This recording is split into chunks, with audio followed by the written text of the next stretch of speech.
All right, everybody, welcome back to the Real Talk Realty Podcast, where we put the real in real estate. You are with your host, JD. And Gabby. And Louie Namick. And you're probably wondering why we got our sunshades on right now. Why are we wearing them? Because we look cool. Yeah, that too. And it is the warmest day of the year so far. It is like 65 degrees right now. That means spring is in the air. Spring is in the air, and the future for real estate is bright. Yes, it is. It is. So there's a lot to talk about today, and we just got done our weekly team meeting, and we went over some really cool facts. We're not going to bore you with statistics and facts, but we think it's pretty important to shine a little light on the fact that it is 6 straight consecutive weeks of slight interest rate drops. They're inching their way down. They're inching their way down, which is a hell of a lot better than inching their way up, which is what they have been doing over the last couple, year and a half or so, 2 years? Absolutely. So that's a great thing, and we're going to talk a little bit about what that means for you as a potential home buyer or a home seller. And also, we saw a graph earlier today that I thought was pretty interesting, and it was about the appreciation of homes and where they've been over the last couple of years. And really back in May of 2023, when the interest rates originally went up to around 7%, the appreciation actually took a complete stop for a period of time. And that was directly after the COVID boom. I call it the COVID boom, but that was back when the interest rates were around 2.5, 2.9, something like that. The appreciation went up as far as, 18 to 20% in our area.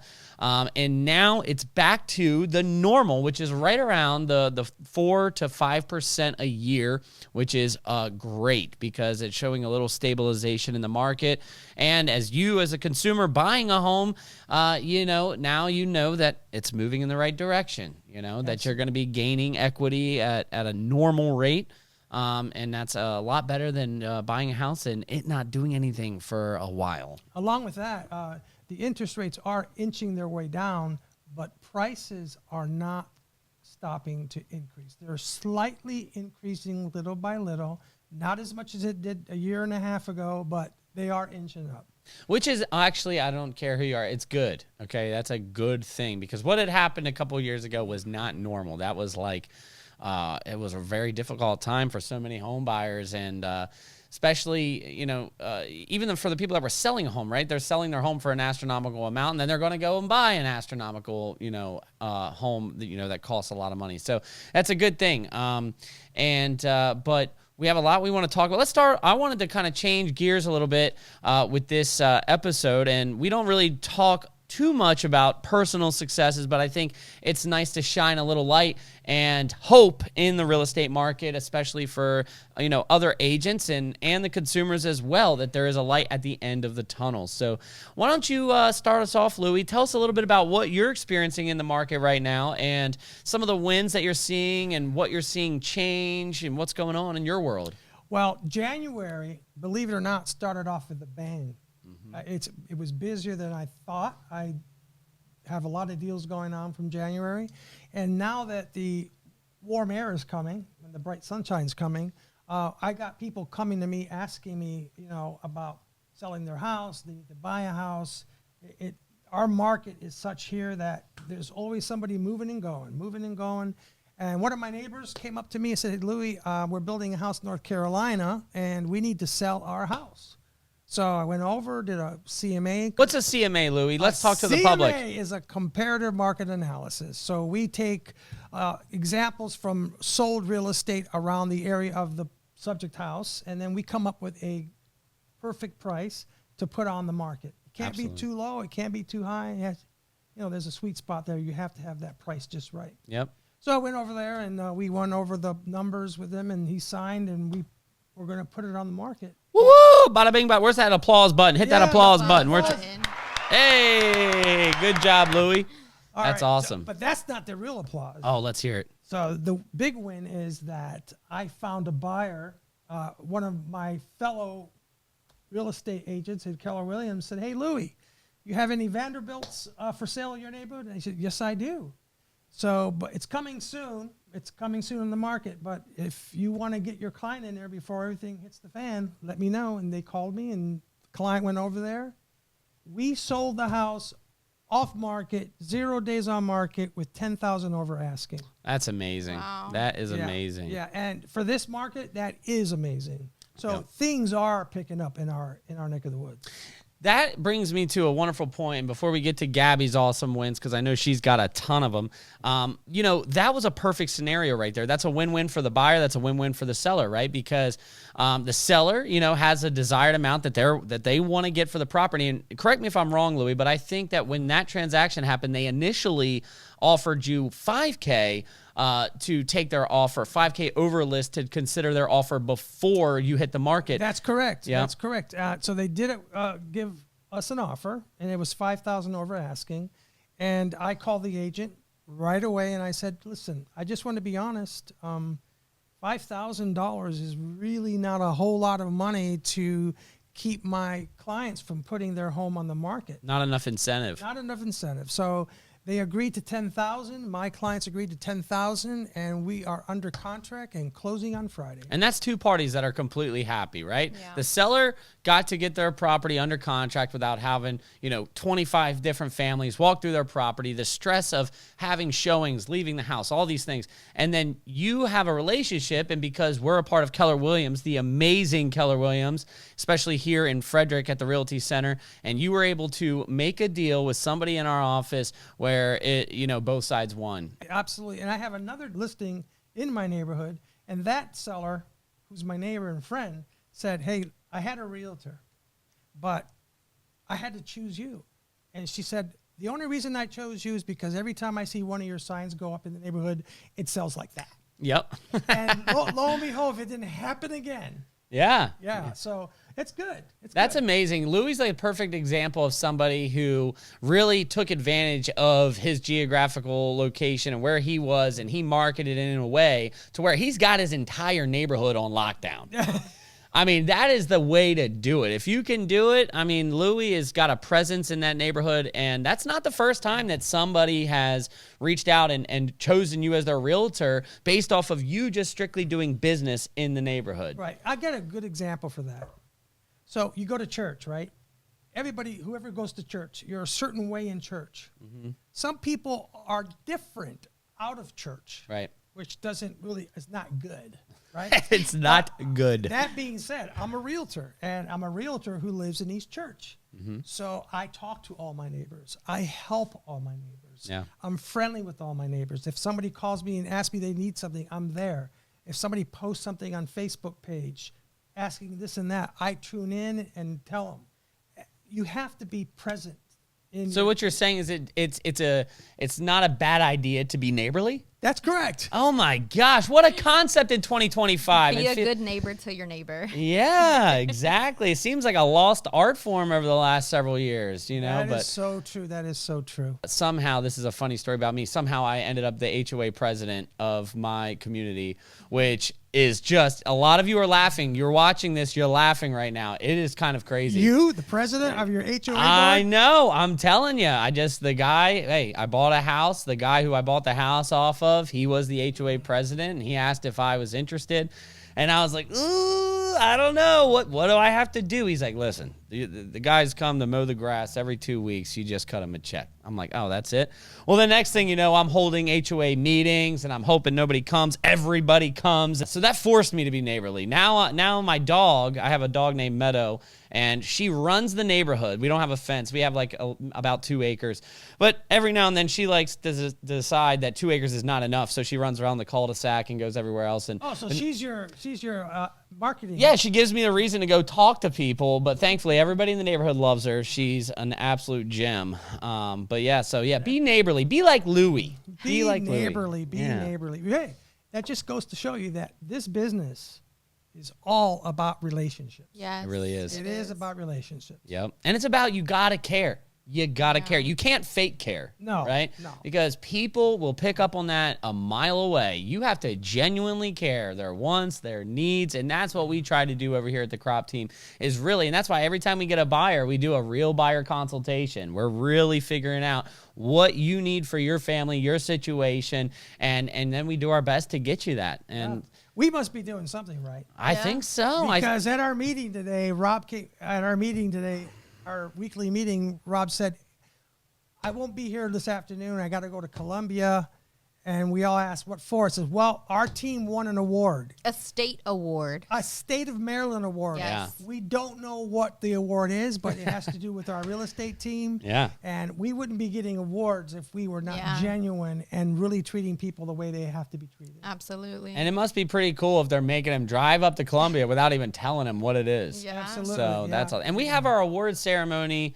It's actually the brokerage-wide ceremony that we have not this Friday, but next Friday, where individuals and teams are all going to get to go up, and it's going to be a production-based kind of thing where they're going to talk about everybody's volume and give out some trophies and plaques and things like that. So that's always an exciting time of the year.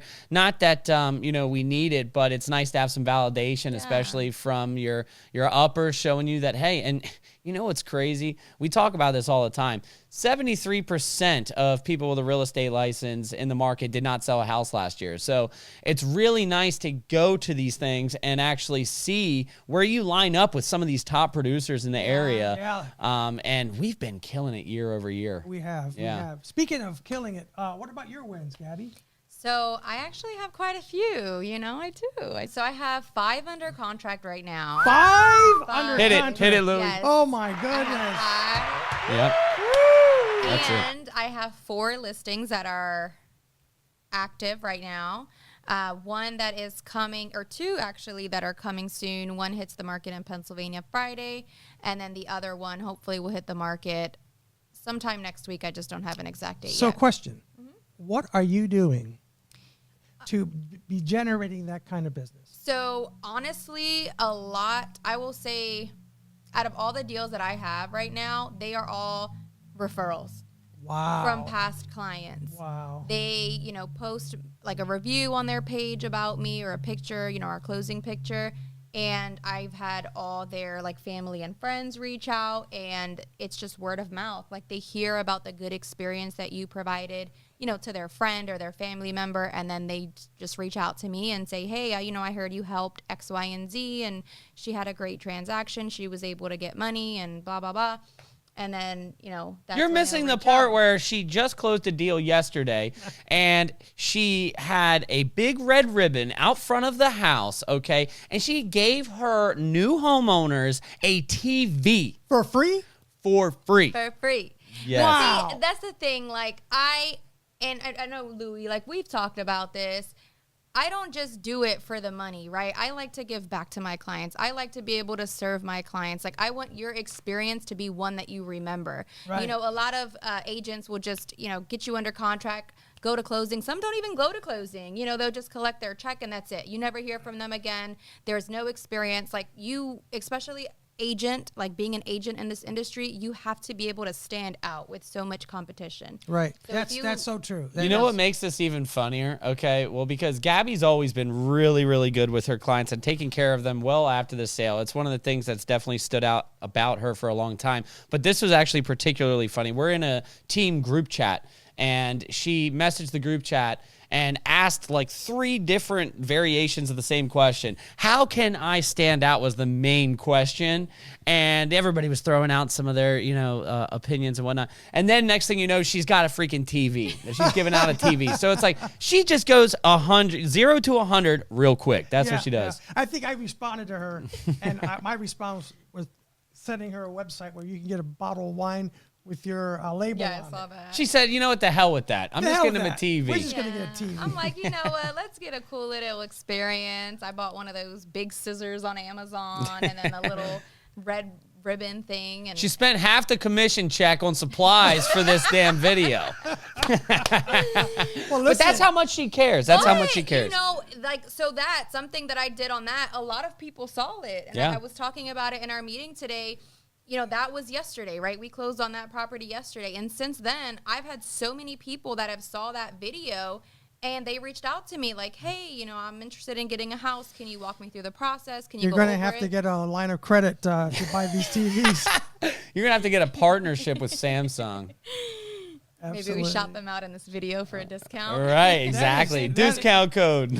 That is so awesome. That's thinking out of the box. Yeah. But Gabby has such an amazing social media presence. She is very on top of that in that regard. And it's not the first time that she's had a video or videos that have, warranted some sort of response from her, past clients and getting referrals. And staying in front of people is half the battle, because it's, we do this every day, but sometimes if we don't talk about it, you'll come across somebody you knew and they tell you that they just bought a house and you're like, what? You can't get mad at anybody but yourself for not staying in front of them or not maintaining the relationship or talking to somebody, you know what I mean? So Gabby does a wonderful job of being in front. So. Yeah. And I think another thing too, because I actually had someone reach out yesterday morning.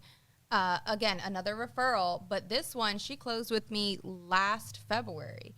So, that goes to show, she said, I was at church and, she said that she bought a house from you last year. So if you're providing that good customer service and that good experience for your buyer or seller, even a year later, they're going to remember you. Yeah, absolutely. So it's so important to make sure you are there for your client the whole entire way and even after. Right. I mean, you don't have to give lavish gifts to your clients in order to get referrals. Let's just get that straight. Yep.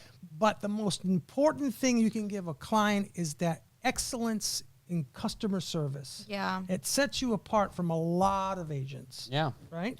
Well, there's a huge reason why out there so many agents will, we call it the one and done, right? They'll get the client one time, and when that client goes to sell, they're not calling that person back because nothing stood out about them.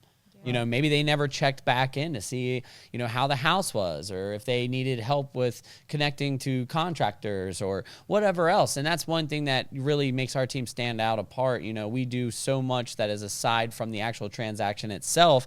We're talking to the clients later down the road. We're connecting them with plumbers. We're connecting them with, people to do upgraded kitchens and all these things. And we're kind of your one-stop shop for all things real estate, all things home related. Yeah, I have a little saying in my mind. I always say to my clients, hey, I'm not just a one-time realtor. I'm your realtor for life. Yeah. Love that. Yeah, I'm your realtor for life. Yep. You need someone to call about painting or whatever, like you just said. Mm-hmm. I got the people for you. Yeah. Right? Absolutely. And on a side note, most of the time we do so much business with these vendors that we're getting discounted pricing anyway. So it's a total win for the client. Absolutely. Yeah. Yes. Yeah. So JD. What about your wins? So I have a lot of stuff going on right now. Right now I have, I believe, 3 under contract. Yeah, I got 3 under contract. I got a bunch of new buyers in the pipeline that are going out, and almost all of them have a home to sell as well. Wow. And that used to, about a year and a half, 2 years ago, would have scared me a little bit, because it's like, oh my gosh, you got a home to sell. You got to sell it first. And it was just hard to get things accepted with a contingency. But now it's softening up. I met a nice, lovely couple yesterday out for the first time, and we just gelled and hit it off right away. It was funny. The guy showed up and he had a mustache. It wasn't quite like mine, but and it was the first thing. You know what I mean? I was like, all right, we're going to get along. So, but his wife came and they were so lovely. We toured the house. It had been sitting on the market for about 23 days, I believe. And they're not even, this was a house that they've been waiting for it to go off market. And because it didn't, they finally like, we got to go see it. So we went out and saw it, and, they're not quite ready to throw the house on the market, but because it's softening up a little bit, they have some time to do so, and we can have time to talk about that conversation. So I'm going to be sending them over a CMA later this afternoon and setting up a time to go over there and go and check and see what we can get their house sold for. But a lot of things moving, and I can feel an uptick in the amount of calls I'm getting, the texts I'm getting. And similar to Gabby, not quite on that level, but, even being present on Instagram and YouTube and doing this, I have gotten so many direct messages about not necessarily business right now, but business down the road, and people with questions that, they just need a little guidance or how to prepare to get ready for the market. I think it's your personality, really. Oh, thank you, Your Louie. personality just sells stuff. Hey, You're a natural. You're a natural. You're a natural. You're making me blush over here. You're making me blush. Hey, I'm not joking, because I referred one of my clients to JD last summer. They were looking for land, and they were venturing out in a place where I was not licensed, but JD was. So I referred them to JD, and they could not stop talking positive things about JD. Yeah, they were wonderful people too. Yeah, You know, and they you sold them land. Yeah, and I sold them land, and was that the one that like gave you like a weird bonus out of nowhere? Oh yes, Yes, right? They gave me a big little bonus. Yeah. Well, they sent me a gift card for lunch. Is what that was. I was like, oh, okay, cool. You know, that's nice. But they were a super lovely couple, and they bought a house in the middle of the mountains. And one of the things I did, because these lots were so separated and there was so much space in between them, and I wanted them to know, because there was kind of a little tight-knit mountain community there with all the people that lived there, Right. but they were so far apart, you didn't really know who they were. So I went on SDAT and actually pulled up all their information, and I I forget what they call it, reverse prospected, I guess, where I got all their contact information and built them a little list so they knew who all their neighbors were on the mountain in case, because they sometimes, like for example, in this scenario, the road got washed away by a big rain. So a lot of them had to come together and start talking about how they were going to repair this road. So helping them connect those dots. But that's just a little example of how us on a Rob Crop team, we go a little above, you know, just to make sure that we're making that experience as memorable as possible. Right. Yeah, it's good for everybody. Yeah. So the market's moving and shaking. Spring's in the air. The warm's in the air. And Yeah. you're absolutely right. There is activity going on now. Yep.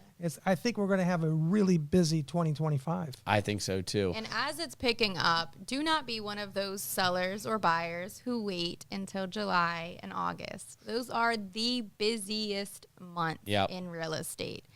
It's better to make a move now, even though it's uptaking, right? And it's starting to get busy. You don't want to be in the mix when there's like 10 or 15 buyers trying to get the same house. Yeah, we cannot state it enough. I mean, we've said it before in our podcast, right? She's got a point, and I just want to reiterate right now for all those people who are thinking about buying a house, buy a house. Don't wait. Wait till, like she said, the summer months or when the interest rates go down. It's going to be so busy. The market's going to pick up. And if those interest rates do drop, I'm telling you, It's going to be worse than probably COVID, honestly. it's 'cause gonna be- people have been waiting since COVID to see a COVID again. Yeah. it's a trend. Yeah. Interest rates drop. Well, think about prices it. go up. Think about it this way. It's just like, okay, so let's say you're a buyer and you're like, yeah, I'm going to wait till the spring. And my first thing would be like, no, I totally appreciate that. You would actually be surprised how many other people are saying that same thing. Now, let me ask you, would you rather go out and compete against all those same people with that same mindset? Same thing for sellers. You want to list your home? Oh, I want to wait till spring or deep into, spring / early summer. Okay, well, so many other people are thinking that. Do you want to put your house on the market when everybody else is putting their home on the market?